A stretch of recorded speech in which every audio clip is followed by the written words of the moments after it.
So it's been a year. Obviously, COVID has changed life as we know it. Can you speak to sort of how it's impacted you personally this past year, what your experience has been like? So for me, the way COVID has affected, I'm a big schedule guy, and football comes with, off-season program, season, and a lot of that had to, really get shifted around as far as, how you normally operated. It's been a different year, but an enjoyable year, but it just, a couple of things shifting here and there, and as the bumps came, you adjusted and you just continue to move forward. It's certainly been something that many of the team members have had to deal with. What was it like sort of going through that as people had to actually experience COVID, sort of from a very personal perspective? I was kind of the first one on the team to get it. A lot of guys were asking me, how is it, how you feeling? It was a lot of people checking up on me, which was good, especially in the building. When I got it, I was, of course at home, couldn't go to work, and when I got healthy, it felt great to get back in the building. When other guys got it, it seemed like everyone got it almost at the same time, and it was definitely different for those guys. But our training staff did a great job of getting guys back, and we were able to, get everybody back healthy with, few to some symptoms, and we were able to move on. And it was great the turnaround as far as getting everybody back. Yeah. Speaking of a different year, I imagine it was weird playing without fans this year. What was that experience like for you? No fans was definitely different. I actually loved playing away games, so it seemed like every game was away. Whether it was a big play or a little play, you couldn't really tell the difference. So, but I definitely would love to get the fans back in M&T Stadium back. That's a special place to be, especially for a fan, and I love, doing my job in front of those people.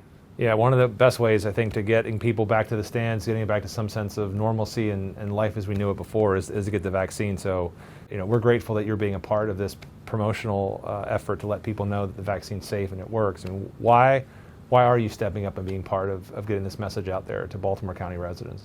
I think the biggest thing for me, I love the city, I love this county, and the biggest thing is I think myself included, and everybody else kind of wants to get back to normal life. And I think the biggest way to do that is, to get the vaccine, and, people put hours and hours and hours to get this vaccine just right to be able to distribute to the U.S. And so the biggest thing to get back to normalcy, I think the vaccine is the only option. What are you most looking forward to in terms of getting back to normal? What's the thing you're most excited about? The most exciting thing would probably, that's a tough question. I think just smiles. I think I would say smiles. When I went back, to Alabama, just being around my family, they seeing them smile, and just they couldn't really come to any games, and it's a lot. You can smile under this mask, but you can't really always see it. So I think just seeing people's faces and different things is the biggest thing with getting the vaccine. And then, of course, once enough people get it, I think some of the mask rule mandates will change. But until then, we'll continue with the mask and get a vaccine. Yeah, it's one thing to smile with your eyes, but you can't. Doesn't capture the full essence of it. It's not the same thing as hugging and high-fiving either. If anyone has any reluctancy, I think you sort of touched on this, but if people are reluctant or have questions about, Marlon, should I get the vaccine? What would you say to them?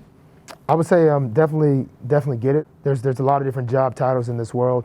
There's officials, there's football players, but the biggest thing, there's doctors who have spent their whole life work for this situation that we're in right now, a pandemic like this, to be able to get us out of it. And they've put in a lot of countless days and hours and to come up with the right formula to get this vaccine. And I think you don't always know how to trust yourself when you don't have the research on it, but when you have the research that people have put in, the hours that the doctors have, I think that's the biggest thing, to trust in them. What are the prospects for the season ahead? How do you think we're going to do? What are you and the team looking at? What's the goal? What do you guys? What do you think is going to happen? The goal is always, of course, the Super Bowl. And the biggest thing for me is to get some fans in the stadium to help us do that, to win some games. We got a pretty good team. And I just think we need that, that extra bump, and that's getting those fans back in the stands. And we'll go from there, and hopefully it'll be another playoffs. So it always starts with the playoffs. So winning that first game has been key. I've been with the Ravens for 4 years now. We've won every opener, so that's an encouraging feeling, because you can't really win them all if you don't win the first one. Well, that's our goal too, to get people in the stadium to be cheering for you too. We look forward to rooting you on this year. I'll be getting the vaccine for myself, for my wife, for my neighbors. Why are you going to get the vaccine? I'm going to get the vaccine to mainly be an example for others that and also for my family in itself. I think my mom takes care of my grandmother right now, and she's been trying to get the vaccine, and I want to be back around her and my grandmother and different things. So getting that vaccine would enable me to do that, and I'm excited to get it.